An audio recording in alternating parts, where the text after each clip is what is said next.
I'd like to welcome everybody out to the Domesticated Savages podcast. In this episode, we've got your host, the usual, Jake. How's everybody doing? Also, I've got here with me, I've got Fitz. What's up, buddy? Hello. Back from the dead. Back from the dead. Freaking straight Lazarus right here. Freaking homicidal Zombie. maniacs. I'm feeling like Patrick Stewart must have been in the building because he was able to go ambulatory here on us. He was. Fitz is ambulatory. He's walking. From non-ambulatory to ambulatory. Thanks, Bunch Patrick. of jerks. I see dead people. Also, I've got here with me, I've got Jeremy. What's up, buddy? What's going down? How you doing? Good? Oh, yeah. Sweet. And also, first guest we have on Domesticated Savages. People may remember him from one of my first stories as Ryan Reynolds. Absolutely. Sitting in with us is none other. He's better looking than Ryan Reynolds, by the way. We've got Kory. How you doing, Kory? Doing good, thanks. Good, man. It's good to have you out here. So, a couple things we want to talk about here with regards to Kory coming on. How long have you been on the department, buddy? I think I just hit 14 years. 14. Whew, 14 years, brother. Yeah, that's getting close to that 20. That's the golden. Right around the corner, brother. Yeah, that's the what would you say, the light at the end of the tunnel? That's the trophy we're looking for. That's what we're all trying to get to, right? And we've got Kory here. He's got a lot of time on the department. What are some of the different things you've done on the department? Oh, geez. What Sorry, haven't you I just done? can't get out of my head that he's calling me Ryan Reynolds. That happened one time from the crazy cat lady on Simpsons who was yelling at us. I would say I look more like a well-fed stunt double for Ryan Reynolds. So And- Right now, it looks like you could be in a porno, bro. That freaking stash you got is Yes. something legendary. So, I kind of want. I'm the guardian of masculinity, I bro. kind of want to sit on your face right now. Do you want to put your OnlyFans out there? Hey, don't threaten me with a good time. again, I need a little cookie dusting. he's balking at being called Ryan Reynolds when I'm Gary Busey. I mean, He's humble, bro. He's I'm- humble. I'll take it. I'm Mr. Joshua, but Mr. Joshua. So you guys might know Jeremy as Jeremy, right? But Sure. I know him as Big Country, and I think most of our agency and the people of our city know him as Big Country. And just real quick, that all happened one day because we were partners for a long time, had a lot of different assignments together. And this tweaker comes up to me one day while I'm out patrolling, and he goes, "Hey, where's that Big Country boy, your partner?" I said, "Who?" He's like, "You know, that Big Country boy." So from then on, it kind of stuck with him, Big Country. It fits him well, though. Yeah, no, it does. He Really grew up does. on a farm, and I'm well fed. Well, I mean, to look at me next to like a brick shit house, you couldn't tell the difference. well, I was going to say, Big Country, you absolutely are. You fit that bill really well. so yeah, no, I've had a few different assignments on the PD. I worked our bike unit, which is kind of street level drug interdiction. Obviously, I started out in patrol. We all started out in patrol. Everyone starts out in patrol. You went from patrol, you went to where? I went to bikes. This is back when they actually rode bicycles, right? Well, What are they riding now? Jazzies, bro? They don't. Have you seen a bicycle in Well, the that city? doesn't count.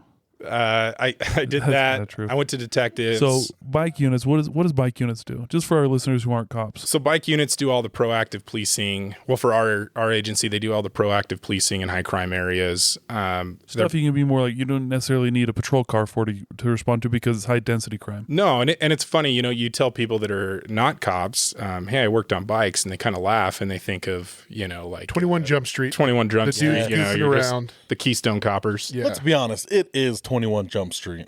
Well, maybe nowadays, but That'd be pretty dope. I'd go there. no, back then it was good.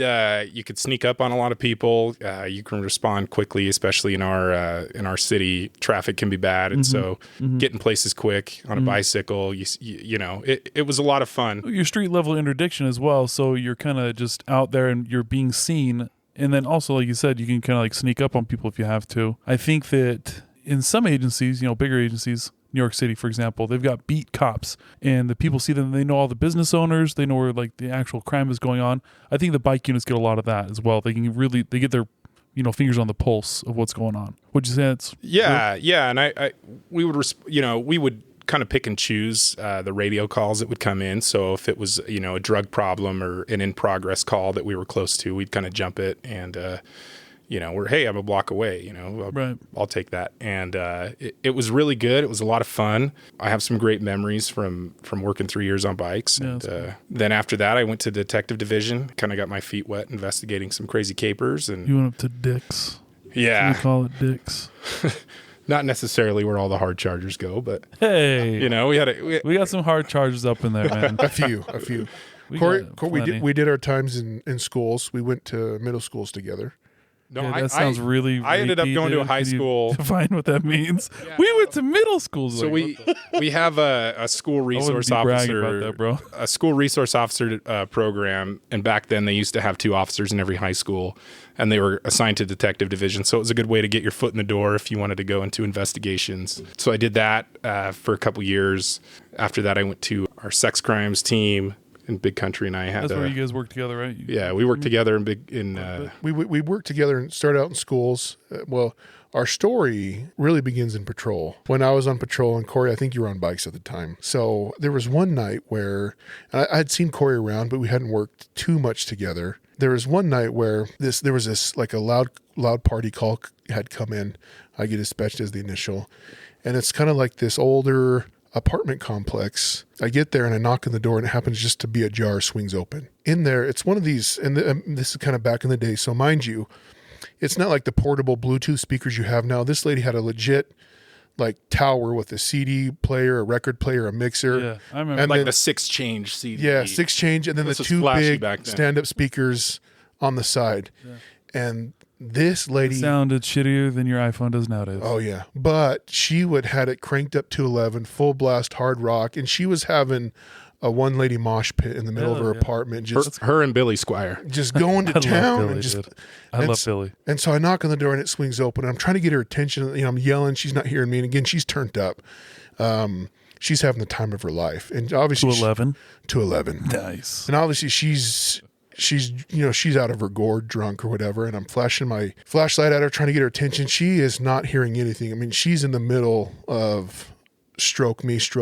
And she's just going to town. That's the name of the song, right? That's the name of the song. Okay. I was going to say, wait, did we just change stories? Negative Ghost Rider. She's my kind of lover. So she, exactly. Nice. So That's a good plug right there, homie. So she's going all kinds of crazy and she's loving it. And again, this is probably like 1:30, 2 o'clock in the morning, and she's been going all night. And so the neighbors are fed up. And so I happened to be able to like look in, and her tower for like controls were right there, and I kind of can see. And I'm a tall guy, I've got long arms. So I just reach in and power the whole system off. Boop, and it goes down.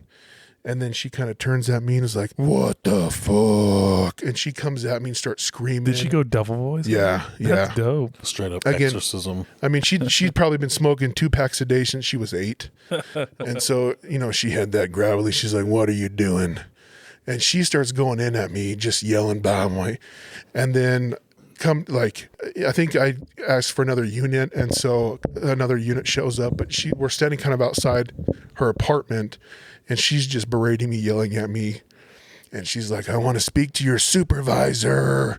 And 'cause she wanted to complain because I turned off her music at 2 o'clock in the morning. And lo and behold, I hear a voice. "Did somebody call for a supervisor?" And I see Kory walking around the corner. And she's like, "Yes."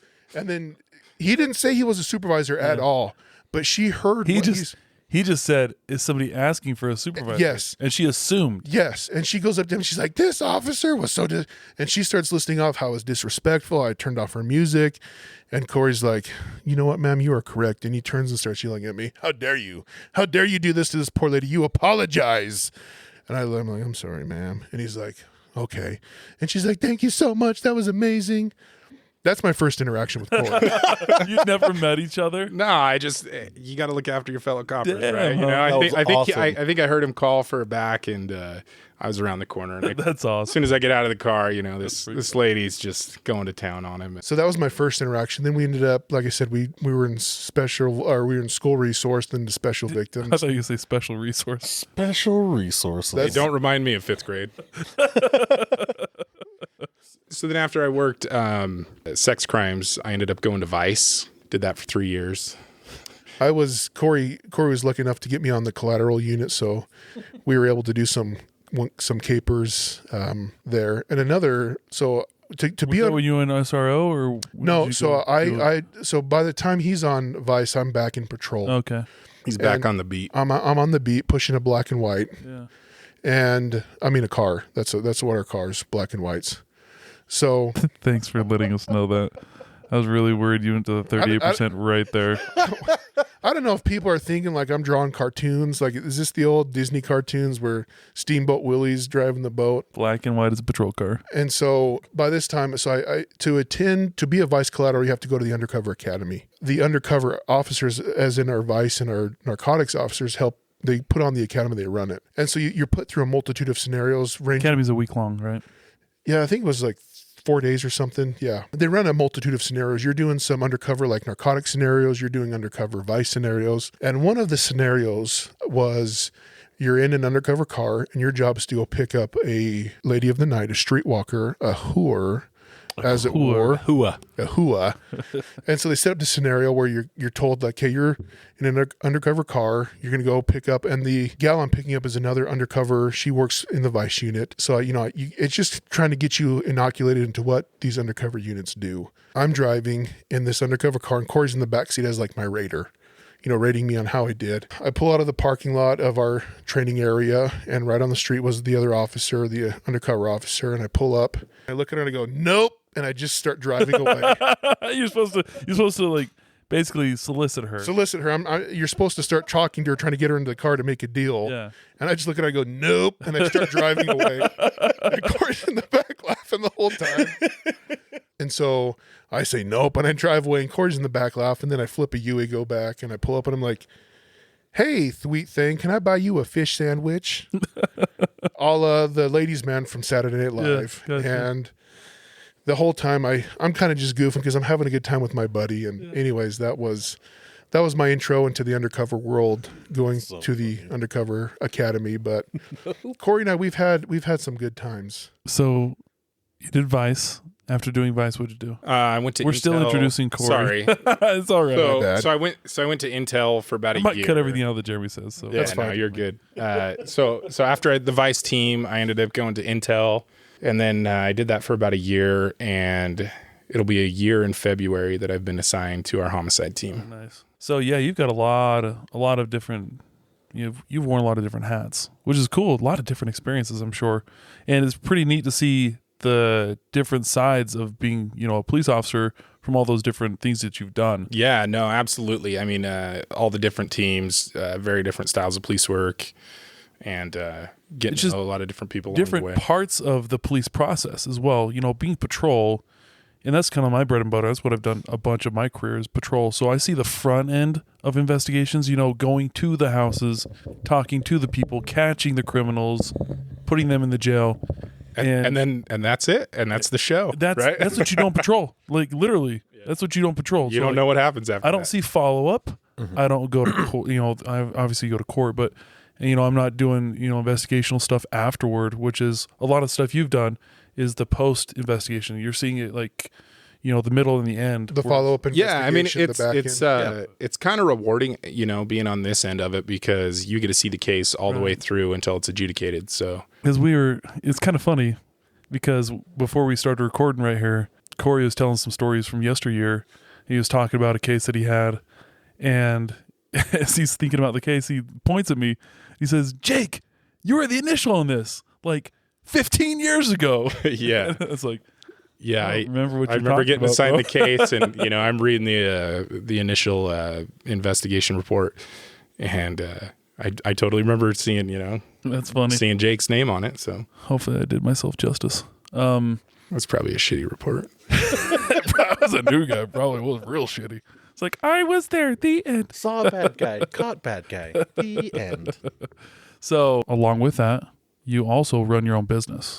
Yes, and I want you to talk about your business, what it is, and then just kind of give us some details about it. Kind of plug yourself, obviously, so our listeners can hear what you do and they can go to your site and whatnot. Yeah, no, thanks for having me on. So like you were saying, my wife and I, who's actually a police officer, beautiful wife, we run a t-shirt company. It's kind of funny because getting into it, we've been doing it for about a year now, and it's been really good. We've met a lot of great people, had some really good experiences, had a lot of laughs, had a lot of good times, going to different conferences, and we make t-shirts for coppers that are kind of covert law enforcement shirts. And so, you're not looking at your average t-shirt that has a Punisher skull and a thin blue line on it, right? We want to make t-shirts that everyday coppers can relate to, that are kind of covert, that they feel comfortable wearing out in public. So another cop's going to identify, oh, that's a cop shirt. Yes. Right? If they look at it for a second, they'll be like, that's a cop shirt. But your average Joe might not be like, oh, that's a cop. Yeah, they're not going to know it right off. They're not going to think, oh, that's a cop. Because think about it is, and I think it's what you're doing. I love it, honestly, because me going out in public, the last thing I want to do is wear something representing me as a police officer if I'm off duty, because that just draws attention. And I don't want the attention on me, because then it's like, now I've got a million different risk factors out there, right? You being able to have some swag that I can identify with that, represents me, but not everybody's going to know what it is. That's dope. Except I like our that. small community. So Yeah. So what's the name of your company? So we are South Track Apparel. You could find us online. We're on Facebook and Instagram if you just look up South Track Apparel. So Instagram is at South Track Apparel, one word. Facebook's at South Track Apparel. And then you can find us at southtrackapparel.com. A lot of people don't know what South Track is. The reason my wife and I named it that was because in our city, we have an area, kind of a stretch. Most big cities have what you call a track, and a track is where a lot of ladies of the night and drug dealers and a lot of high crime things happen. We have 2 tracks in our city that are kind of notorious. I worked a lot of my career on the south end, and so we call it the South Track.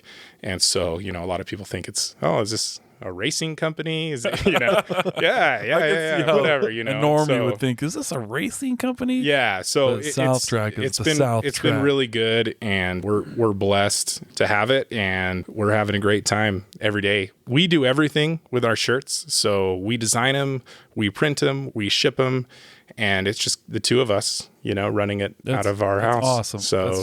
So how, honestly, first off, I'd like to know what your inspiration for doing something like this was. Well, it kind of started, when I was working on the Vice team. I'd wear plain clothes every day, obviously, right? And, I grew this big mullet and big handlebar mustache, and I kind of looked like this old cowboy.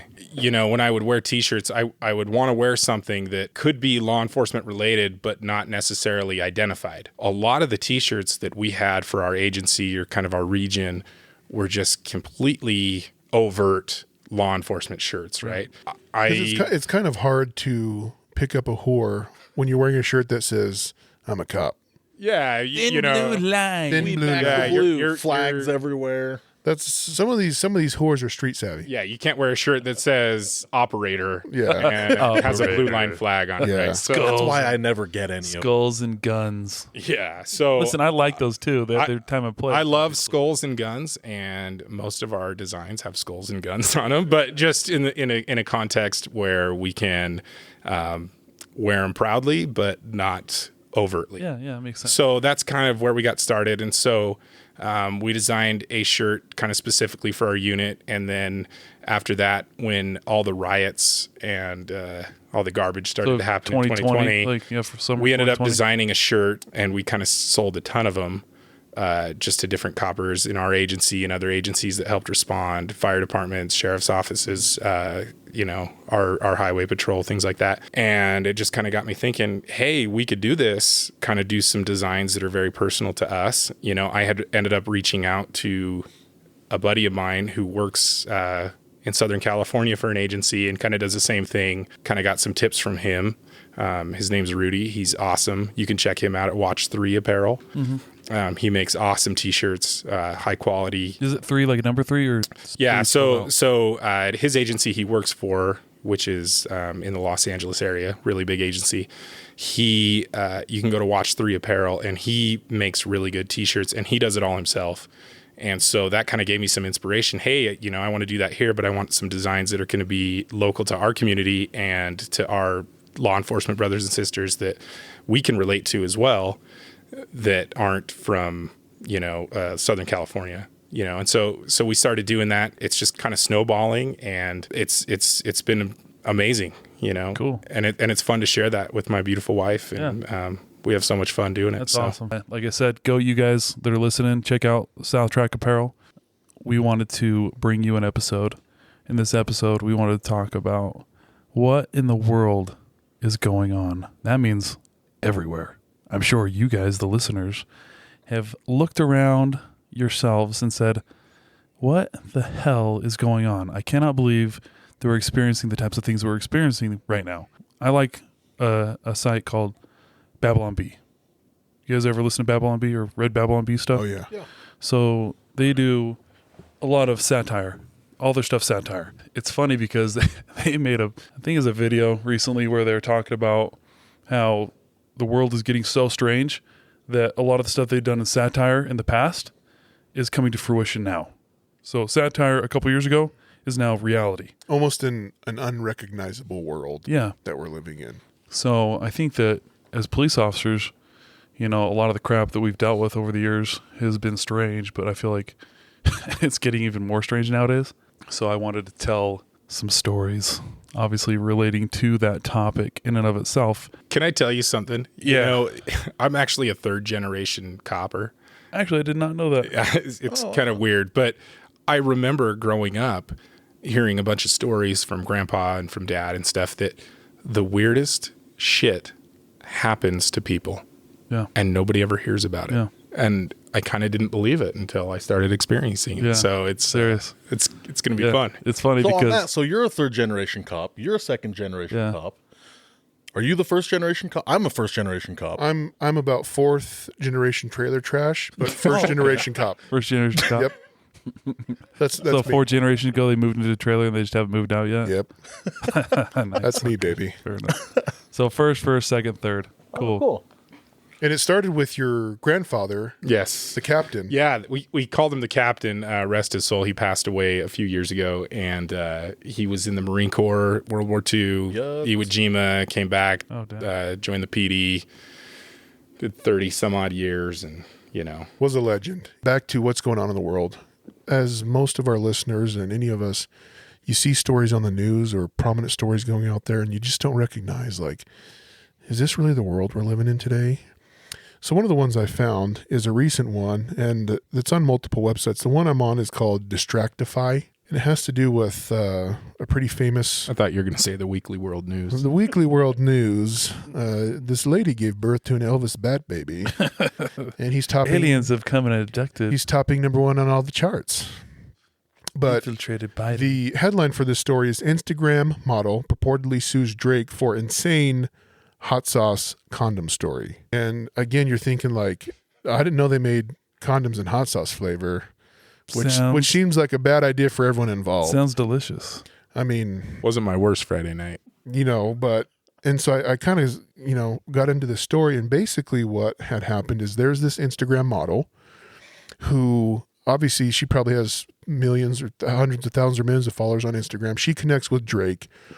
They have this back and forth going on, and they decide to meet up and go to Drake's hotel room. Even in the story, the model says that Drake was very adamant, like, hey, this is all consensual, right? You're down to clown. You're hurting for a squirtin'. You're single and ready to tingle. And I think it's ready to mingle. no, tingle, baby. Tingle, baby. Gotta get those tingle berries. So they go back to Drake's hotel room, and they, engage in consensual activities. Copulation. He knew her biblically, as it were. What does that mean? In the biblical sense. They What's had the Bible? He They had had carnal laid- knowledge. He has full carnal Carnal knowledge. Is that like a carne asada? It's exactly Close. like that. Yes. Except that's the taco you want hot sauce on, not this one. Damn it, you stole my fucking bit. I did. You stole my bit. That was mine. I made that up. So they go back to Drake's hotel room. They're having a good time, full carnal knowledge. They have sex, and he's using prophylactics. He's protected. And apparently he had used the condom fully. Inside the condom was some of that baby gravy. You busted a nut. Some of that man chowder was inside that condom. So Right. like most normal people. Afterwards, he goes to the bathroom to clean up, comes out, and then she hops into the bathroom right away. Well, she finds the condom, and it's tied up, and she's thinking $signs. So she takes the condom. Hold on. It's tied up? Tied up. Like the condom's tied off? Like he stretched it out and tied Do it you like a tie your condoms off? I mean, who does that? I've never done that. Well, What am I, making party balloons? yeah, but I'm not. Used party balloons. Oh, dude. Party I'm not a balloons with some gravy in multi-gazillionaire it. rapper, Oh, right. so I don't Ties it know. up. Whatever. So he ties it off, and so she goes in there, finds it, unties it, and decides the best idea she had that night was, I'm going to use this and put it inside me, hoping maybe she would get pregnant or some sort of. Anyway, she's not thinking correctly. Well, No, she's thinking she sees those dollar signs, Dollar bills, yeah. cash money, Dollar bills. whether it's whatever purposes she was going to use it for. Anyway, she unties it and she empties the contents inside herself.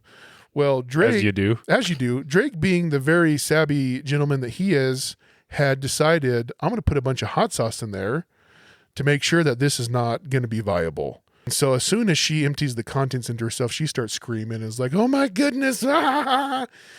She comes out. I'm sure that's what she said. She sounded like a fucking dinosaur. She's like,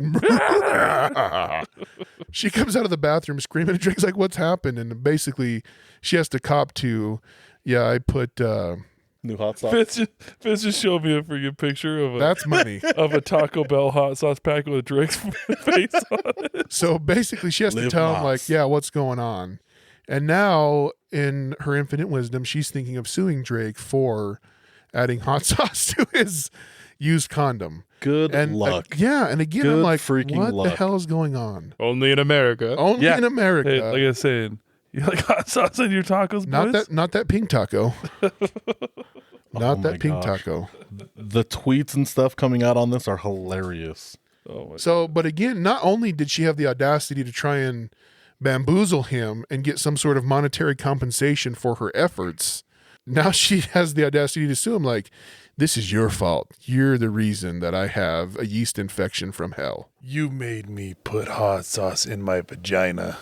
Is that real? Yeah. It's all over the internet. Google Yeah. it. Google it. It's Yes, all the over. internet is a very trustworthy source. can't If put it's on the anything- internet, it's true. You can't put anything on the internet that's not That's true. not true. That's one of those things. I read it bro. on Babylon Bee. It was actually reported by Elvis. He's come back and he's out of the he's back from the dead. Oh yeah, He's- Tupac. Elvis added and that. Tupac, Yeah. yeah, they have their own little news station Yeah. now. Them and Princess Di. Yeah. You know, being right. a cop, I Can't talk had about no Princess Diana like that. How dare you? being a cop and going on some of these capers. I had no idea how many people pee in jars and buckets and save it Yes. Oh, and dude. leave it all over the place. So weird. And Why? why in your right mind would you're like, I really got to go. This mason jar looks great. Let's put the lid on it and let's stack it in the corner. Instead of walking 20 feet down the hall. Yeah, exactly. Right. And We've all been there. Oh, it's So- so weird that people do that kind of stuff. 90% of people, when they die naked. oh yeah. That's an absolute fact. I feel like a lot of the deaths that we go on, patrol will call us out and say, hey, we need a detective to come look at this. Yeah. They're always naked. Maybe they're just pulling a prank on you. They just undress everybody before you get there. Well, I hate it, Undress all the dead bodies. middle of the night, and it's like, hey, we got this weird. Is it the same suspicious person death. going from death to death? The No, same dude? It's just patrol they have a policy that says they must undress the people who've died before Kory shows up on scene. I So swear going back God. to the pee thing, the pee bottle stuff.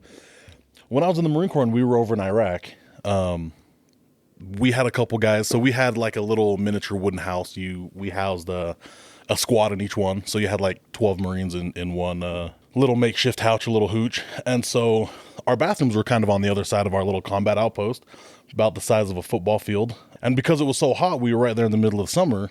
A lot of guys would pee in bottles. Right. And then at the end of the day or whatever, when you leave, a bunch of them would, you take them and you dump them in the dump outside or whatever, which was kind of weird. I never did that. But we had, Why'd you pee in a bottle? That's not part of Warzone, dude. That because doesn't guys didn't want to happen in Call of get Duty. guys didn't want to get out of their bed and go all the way to the other side. Granted, it wasn't a big combat outpost. That's I'll the admit beautiful that. thing about being a dude. The world is your urinal. Well, so we had very specific ways that it was set up for hygiene purposes. I mean, we had We had like 100, maybe 180 dudes living on this little combat outpost the size of a football field. We had like the big, like 1 liter old school water bottles. And then we had normal like Gatorade bottles. So when I was there, I was a fire team leader. So I had 4 guys that were underneath me. I had 3 Marines, and then I had our Navy corpsman, our doc, with us. So one of my guys finds a bottle under his little bunk bed thing, and thinking that it's his Gatorade bottle, he goes to take a drink. Well, he immediately starts spitting it up, and he goes running outside. And I'm like, what the fuck is wrong with this bitch? Like, so I go running out after him, trying to find out what's going on, and he's just projectile vomiting all over these Did you rocks. ask him if he wanted a Tic Tac? He was Sir. he was a casualty of war. And he was How did Billy Bob die in Iraq? he wasn't just like, he didn't like sip it. He was like chugging it. He was thirsty. Yeah, because we had just come back from a foot patrol. Sure. So we were out for like 2-3 hours, in the hot ass sun in Iraq. So he comes back and everyone's, shedding their vests and everything. And this dude just starts chugging and just about halfway through just spews it up and goes running out. So thinking that there's something medically wrong with him, I go running out after him and I yell for the doc to come with us. And so me and him and this puking Marine are out there, and he's just puking his guts out. And finally, I'm yelling his name. I'm like, dude, what the freak is wrong with you? And he looks at me, and he has tears in his eyes because he's throwing up so much. And he's like, Corporal, I think I just drank somebody's piss. And I was like, I'm sorry, what the fuck did you just say? He goes, he still has the Gatorade bottle in his hand, and he goes, I'm pretty sure this is piss. And he's like shaking it around, and I'm like, yeah. I looked at our corpsman, and I was like, Doc, you got this, dude. I am not dealing with this right now. And that's the second time I had crabs. Crabs of the mouth. You had to shave your beard. So, going along with what the hell is going on in the world, I think, Kory, there's a caper that you and I were involved in that. I listened to the podcast last week, and I was laughing really hard when Jeremy was telling our Jean-Luc Picard story. It's all true, by the way. That's Sir. He's a knight. Yeah, he was a great guy. At that same conference, we get a call of this guy who was going, he somehow finagled his way into the green room, like where all the celebrities were, right? And he's soliciting prostitutes for the celebrities, and everyone's like, get the hell out of here. What are you doing? And they're saying, hey, this guy's here. He's acting really weird. They can get their own prostitutes. Exactly, right? And so we end up 86 in this guy, and we're like, this guy is Kicking not him out. right. And okay, so when I talk about this guy, I want you to picture Rip Torn in Dodgeball Yeah. Yes. with a Hawaiian shirt and a fedora and a long ponytail. Oh, damn. Maybe in 65. or out of the wheelchair? Out of the wheelchair. And he's talking to Country and I, and we're like, hey, this guy, he's a few fries short of a Happy Meal. Okay, like he's not all there. So we 86 this guy. We're like, hey, get the fuck out. About 4 or 5 months later, Country and I are working sex crimes, and we got a call out from patrol. Hey, we need detectives over here at the hospital. We got this guy. We have a sexual assault, whatever. We've got everybody here. At this hospital, it's one of the regional hospitals. I had no idea this unit existed, but it was like a unit for old people that are committed. So people that are a danger to themselves or others, that are geriatric, right? That are older people and it's a special lockdown unit. They can't leave. They're under 24-hour care of a doctor. Because they're gone senile. Yeah. And I mean, they might have mental health problems and all kinds of stuff. So we get there, and essentially what happened is Rip Torn, obviously not the real Rip Torn. The same guy from the one conference. of the nurses had walked around into this lady's room, and this lady's bedridden. She's got a lot of medical problems, and I think she like had severe dementia or something, right? Like, so she didn't know which way was up. She was like on 10-Second Tom on like 51st Dates. Like you'd be like, how's it going? And then 10 seconds later, she wouldn't remember anything. She's gone. So the nurse comes around the corner, and this dude is on top of her, right? And he's got her gown up. He's got her gown up, and he's sexually assaulting her. So they stop the assault. They want to call the police department. They need this investigated. And so we're like, okay, who's your suspect? And it's this guy. And so Jeremy and I go take a look at this dude, and he's sitting in a chair, and we're like, holy shit. this is the dude we 86'd from the conference.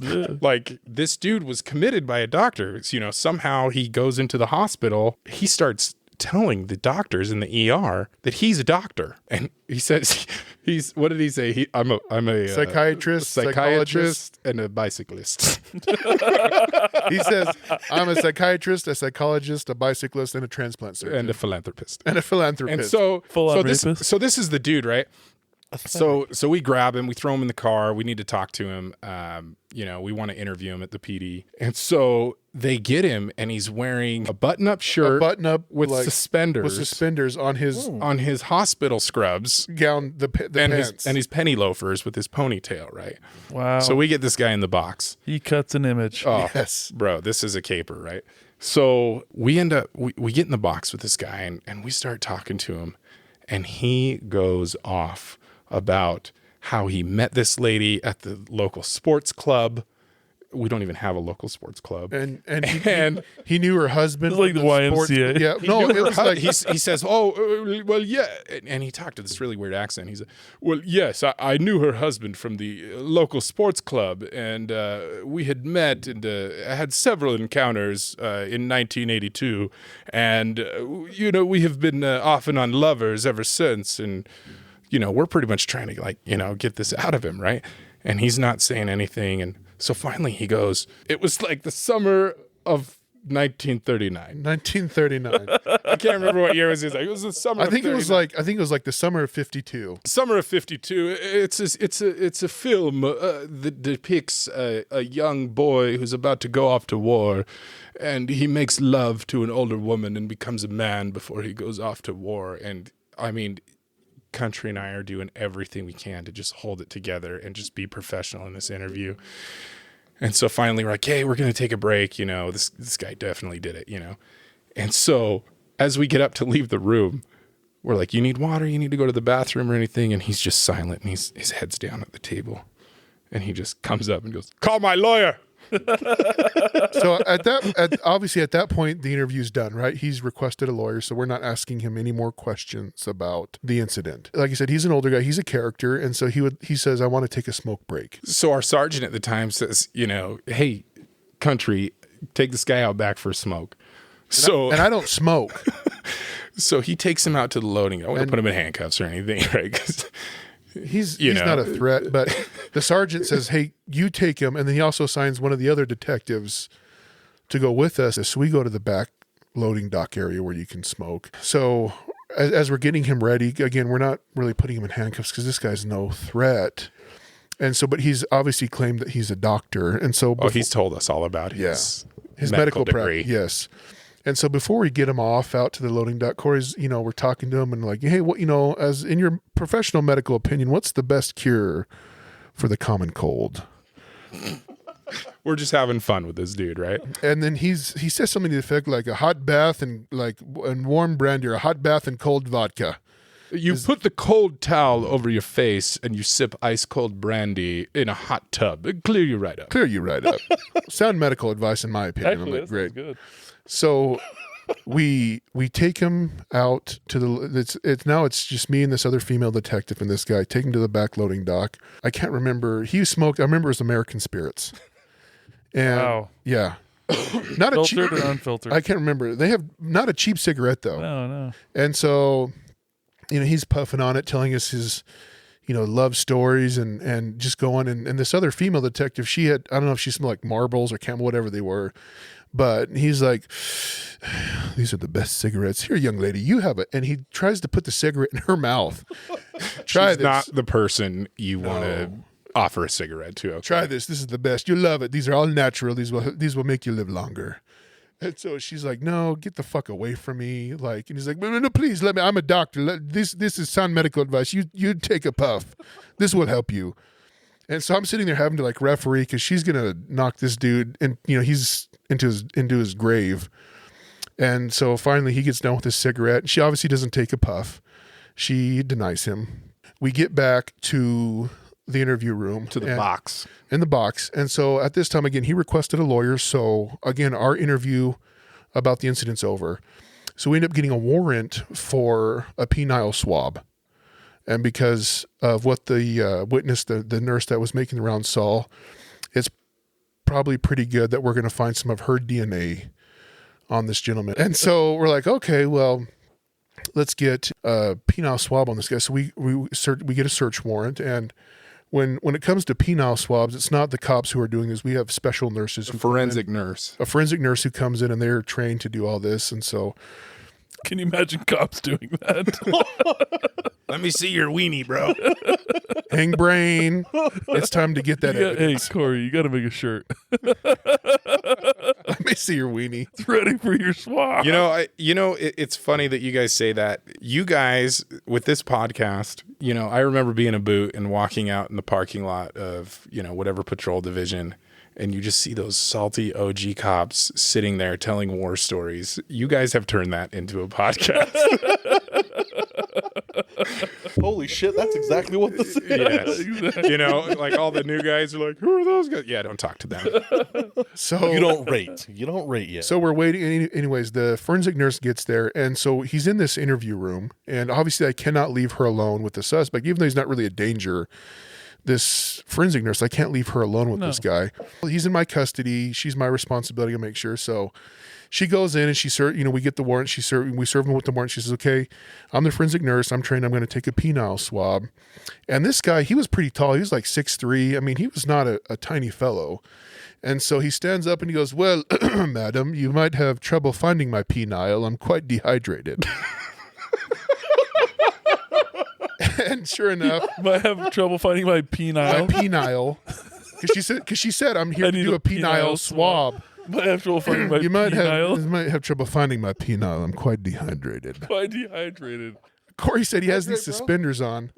So I'm in this interview room. I have to undress this guy because after all his medical degrees, he doesn't know how to undress himself. So I'm popping off these suspenders. I just wish I could have had like a video of Jeremy in there like helping this dude looson his suspenders. We could have sold that on our freaking OnlyFans.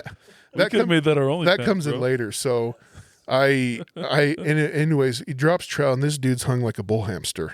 I don't know what that means. So picture a hamster.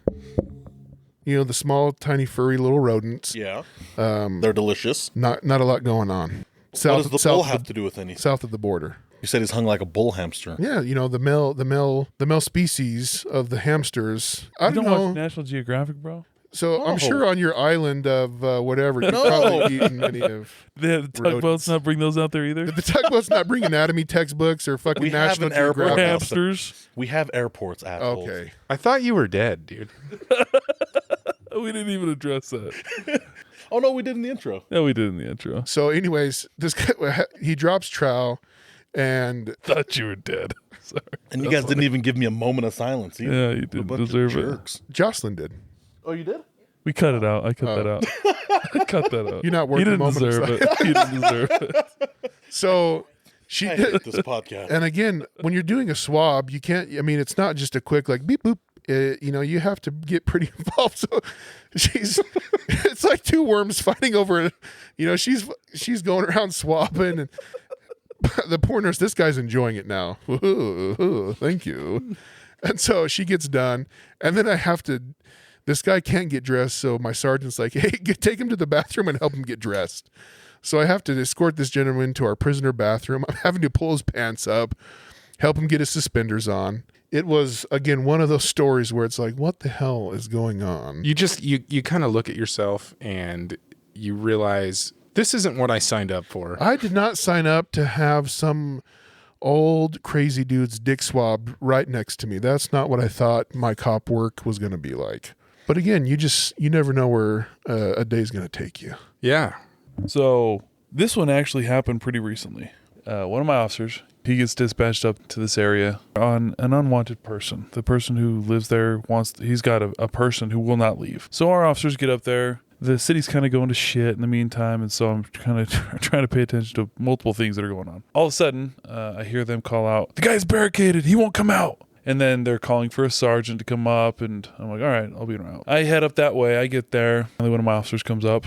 It's George. He's talking to me, and he's like, yeah, so the guy, he's in the back. He's barricaded in the bathroom. He won't come out. So I look at George. I'm like, okay, what are we going to do? So we go to the door, and George, kind of knocks on it and then twists the handle and it opens.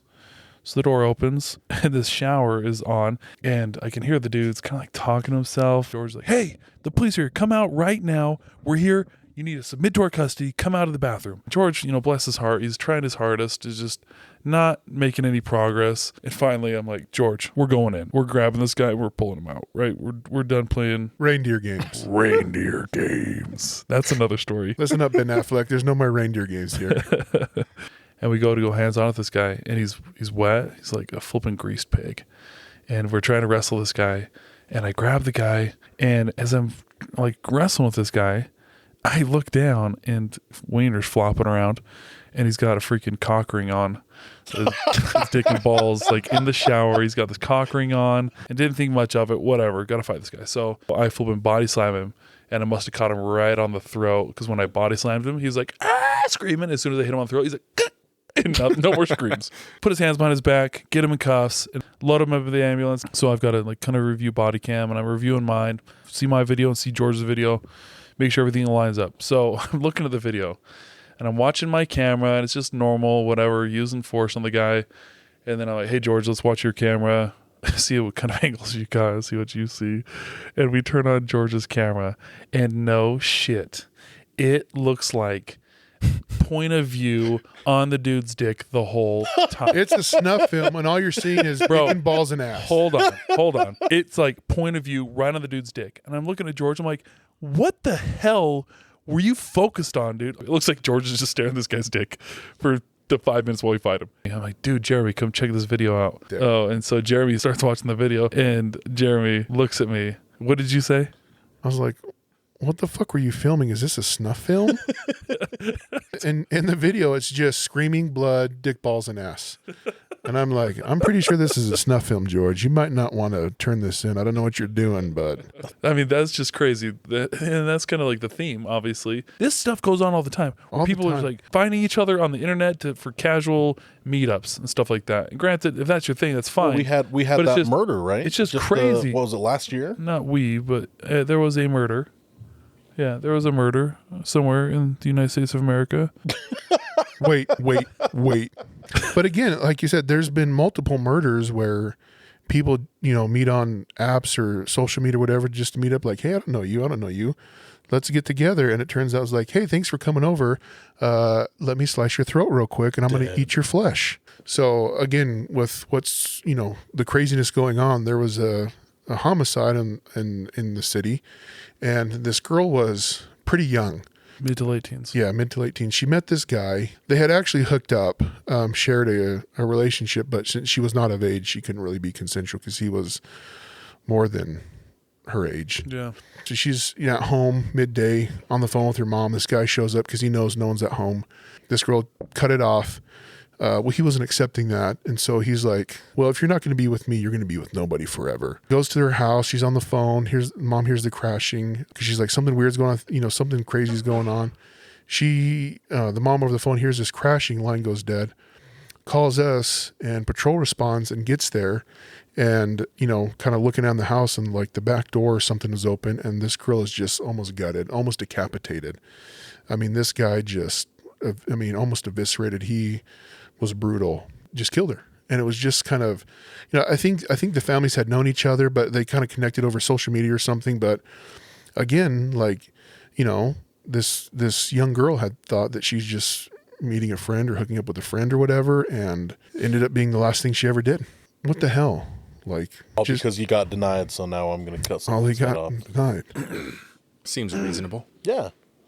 We've all In been a there. civilized society. Jesus. Presence that we have of social media, back in the day it was like, hey, little child, come and get in my van. I've got, stranger danger, and candies. Have some candy. Now that's not a thing anymore because you meet these people online and they'll chat for, whatever, months. And then it's like, the guy's like, hey, you're 13. Let's get naked. There was one where I think I helped on one of the takedowns, but it was a guy that had been arrested like, was it a month or a couple weeks before? Oh, yeah. So this dude, you talk about social media. I think people just don't realize the dangers of it. When I was working on the Vice team, luckily my eyes were kind of opened to some of the garbage that happens in the world that is a lot more common than not common. But we had this guy, and nobody would have known about him unless we were kind of doing this proactive service of essentially getting online and pretending to be kids, and posting profiles on different social media sites. I had posted a profile and on a social media site, and a bunch of people are hitting me up, and the persona that I was being was a boy, and this dude ends up saying he wants to engage in sexual activity, and he's well aware of me being a child, and hey, we got to keep this a secret, blah blah blah. So he shows up. We grab the guy. Really weird circumstance going on. He went to jail. I think he was only in for a few days. Yeah. Maybe less than a week, right? Yeah. So he ends up getting out of jail, and I'm back to work and kind of doing the same thing, looking for pedophiles. And sure enough, this same dude hits me up again. And I had a different profile this time. Use the same, but basically the same one. You're a young boy. You're a young lad. The same parameters. But yeah, same parameters, same social media, and kind of the terms, from what I understand, the case had already been filed by our DA's office, and kind of some of the terms of his release were, no internet, you need to check in, blah, blah, blah. Obviously, he's not obeying that, right? So he ends up showing up again, and we didn't have any uniform takedowns, and so I get on the Rover, and I'm like, hey, I need a couple units to come help us do a takedown. Well, my old friend Big Country shows up.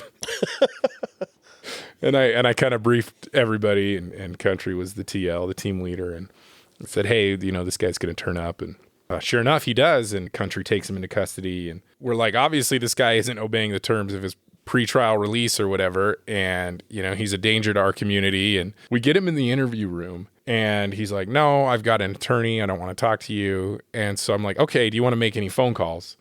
And he says, yeah, I need to call my dad. He puts it on speakerphone, and he calls his dad. And his dad answers the phone, and he's like, what is it? And he said, Dad, I got arrested again. And he goes, what? And he said, for what? He said, trying to have sex with a kid. And the best part is his dad goes, again? Oh my God.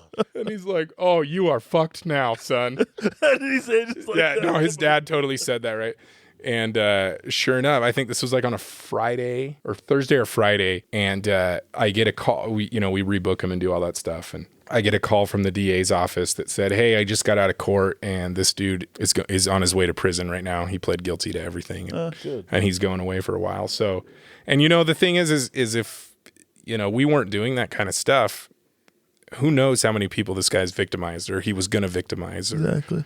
he would have chained a child to his radiator or something, right? And if It puts the lotion on its skin, or else it gets the hose again. and it's just like, what is going on in the world where people are doing this kind of stuff? You ask any of these guys. And to go into that, right, you have some states now that are talking about pedophilia as not being criminal, but it's No, they're trying to join. they're trying to normalize. They're trying to normalize pedophilia. Well, it's just an attraction to a child. No, Jesus. I can't control it. I just Something- love children. That- Something I saw recently on the internet was they were talking about how they don't want to call them pedophiles anymore because it has a negative connotation. Yeah, Oh, it is yeah. a negative thing. You Well, can't- I'm just saying they didn't want to call it because it has a trying to negative rebrand connotation. themselves. They wanted to say that they are like child attracted. see, and that's Child attracted, not pedophiles. But again, that's not. That's, Sorry, bro, that's- you're a pedophile. But that's You're a nothing fucking new piece of because shit. back in the day you had NAMBLA. what? NAMBLA. It was an acronym for the having a North stroke? American Man Boy Love Association. Stop. It was a group, a full Look it up. Google it right now. It's a real thing. It was If I find this on Google, I'm quitting life altogether. First off, you need to go to pornhub.com. how do you spell do that? not. How do you spell that? So it's just NAMBLA, North American Man Boy No. Love How do you spell Pornhub?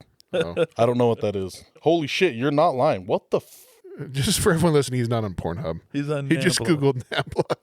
But this is again, they're just rebranding themselves. And so back then it was like, hey, we're not pedophiles. We are just part of the Man Boy Love Association. We just love children. Yeah. And now we're child, attracted. But again, you've got these people in the world who it's like, what the hell is going on? And it's social media and the age of the internet has made it so easy for everything is at your fingertips, right? Everything. And it's just, I think there's so many apps out there that parents just have no idea what their kids are doing, right? You have apps that are disguised as, calculators, right? But you get on there and it's a chat app, and your 12-year-old daughter could be chatting with a 40-year-old dude living in his mom's basement, and it's scary. I think that's one of the things that, what in the world is happening. And it's sad to see these people being victimized. And so, that is, I think, one of the more rewarding parts of being a copper is,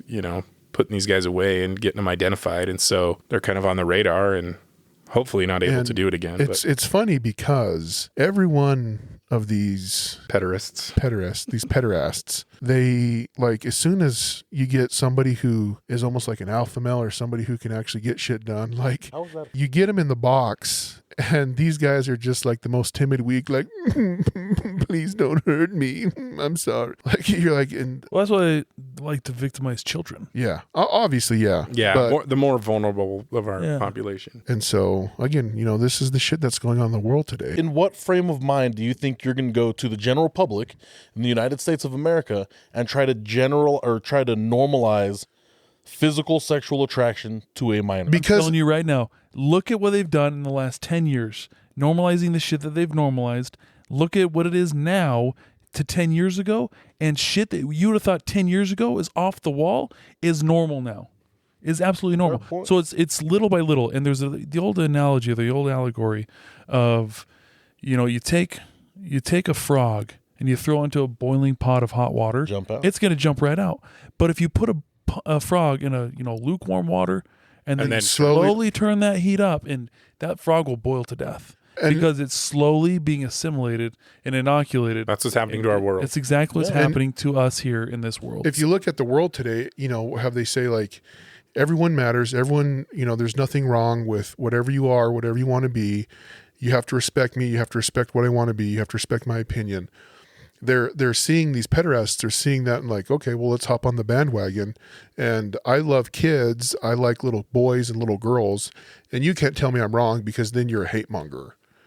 Yeah. And luckily, you're asking how it's going to happen. They're already changing the verbiage they're using. You can no longer call them pederasts, or we don't want pedophiles, because that has a negative connotation. You have to say that they're juvenile attracted, or your youth attracted, or child attracted. It's like, that's how you do it, little by little. The little things that change. You just don't do it overnight. You do it little by little, precept upon precept, and the next thing you know, you've got pedophilia, which is completely legal. Yeah. It's just little by little. And that's what I think we're talking about. Like, little by little, we're seeing the deterioration of civilization. Yeah, kind of exactly. what it's coming down to. Well, in this, I don't know, this is kind of off topic, but it's okay. We like to go off in the weeds. We love tangents. One thing that I did, when you told me kind of what we were going to be talking about and kind of what's going on, this isn't necessarily like unusual or, weird, or kind of what's going on when you're kind of in the realm that we're in, right? Public service. It's almost like more normal. Yeah. So I remember being a brand new boot, and I have a TO, and I had never handled a death training call. Officer. Yeah. So, and this dude was salty as shit. Like, he's not, tactically and officer safety wise, he's not going to teach you a lot, but he had done a bunch of time in detectives, and I had only been out a few weeks. We get a death call at one of these little shitty motels. I'm 21 years old, fresh out of the academy, never handled a death call before. And I'm a little nervous. I'm like, man, am I going to see something that's going to bother me? I've heard people talk about smells and bad odors and, gore and blood and guts and stuff. And I'm in the back of my, I'm not going to say anything at the time, but I'm like, oh, is this going to bug me? So we turn up, and it's this tweaker motel on one of the tracks. And the housekeeper had gone in to clean the room. And so we show up because the housekeeper had gone in and found this lady dead on the bed, right? And so we get in there, and we arrive at the same time as fire. And I remember going in, and this lady's on the bed, and her body is kind of upright, but her legs are on the bed, and her legs are kind of contorted. And it just kind of looked weird, right? And she's this older lady, obviously used drugs and kind of a tweaker. And she had passed away at some point, and the housekeeper found her. And the fire guy walks over, and he puts his hand on her leg, and she goes, "Ah!" And she jumps up. And so all of us in the room are like, "Ah!" and jump, And so the fire guy, like, he looks at her and he's like, "We thought you were dead." And she goes, "No, I was just tired as shit." She was live and well and just sawing logs.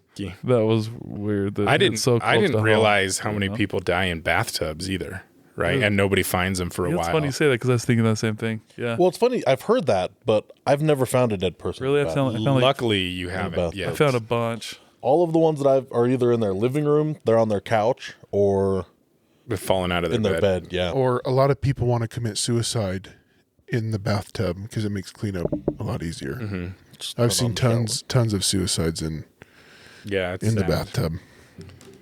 It's weird though. I mean, you talk about the smell of decomp, and it sticks to you. It sticks in your clothes, and it sticks in your nose. And My wife will say something to me when I come home. like, She's like, "Were you on a dead body?" So I'll call my wife and just say, "Hey, I'm getting changed in the garage, and just have a bag ready, and I'm coming in naked, and we need to."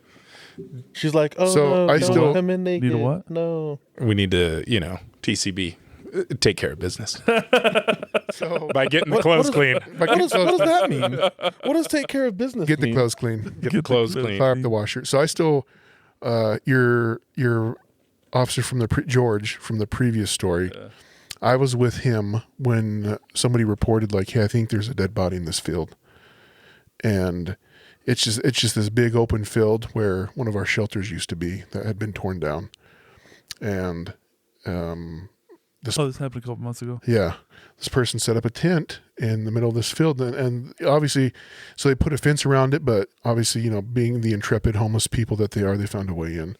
And no one had obviously cleared, like, so the weeds are growing super tall, so they're probably like 3-4 feet up there. And so this tent is not easily viewable from the street or anything, but, as word does on the street spreads around, like, "Hey, there's a dead body."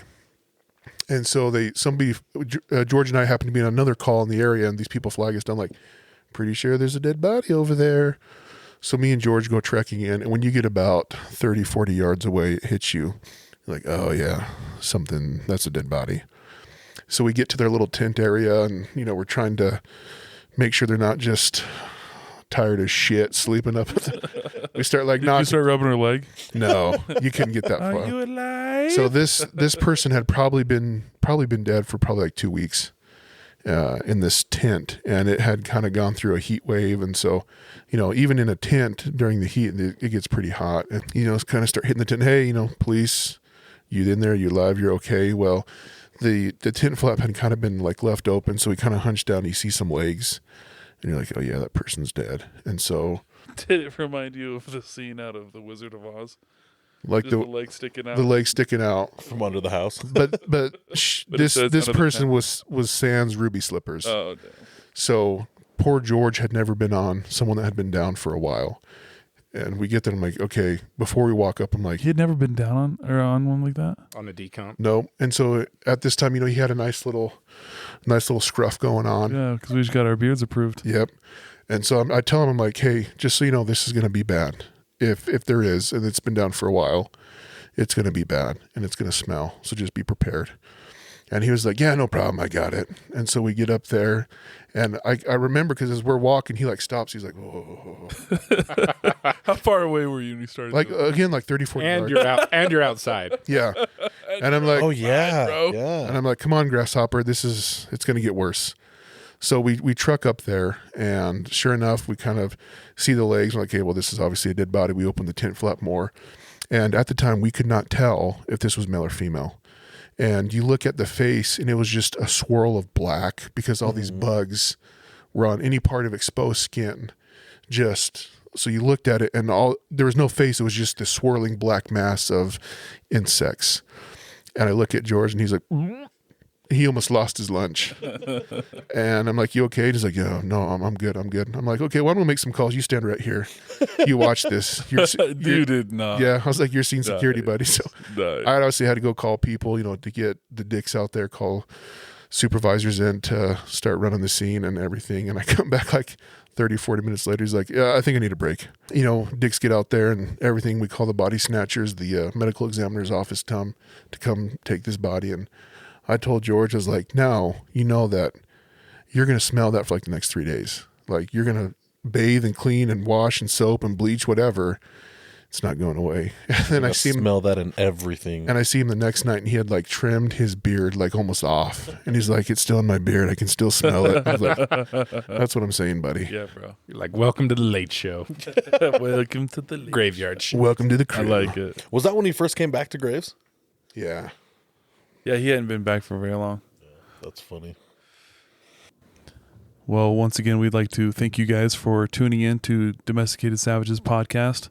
Appreciate you guys listening here. We do it for you, the listeners. You can find us on all our normal social media pages. Find us at domesticated_savages on Instagram. Find us at Domesticated Savages on Facebook. Find us at Cop Savages on Twitter. And always go to our website, domesticatedsavages.com, for that. Once again, I'd like to welcome Kory for coming out and being on this podcast. Has been awesome. Been a pleasure having you out here, buddy. You got some great stories. You're fun to chill with. Thanks Funny, for having me. Of course. Plug your deal again. Plug your shtick. What you got? Hey, for Hard Charger Apparel, check us out, southtrackapparel.com, and check us out on Instagram, Facebook at South Track Apparel, one word. I'd like to once again thank you guys for listening in. Remember, stay savage. Savage Squad. Bing bong.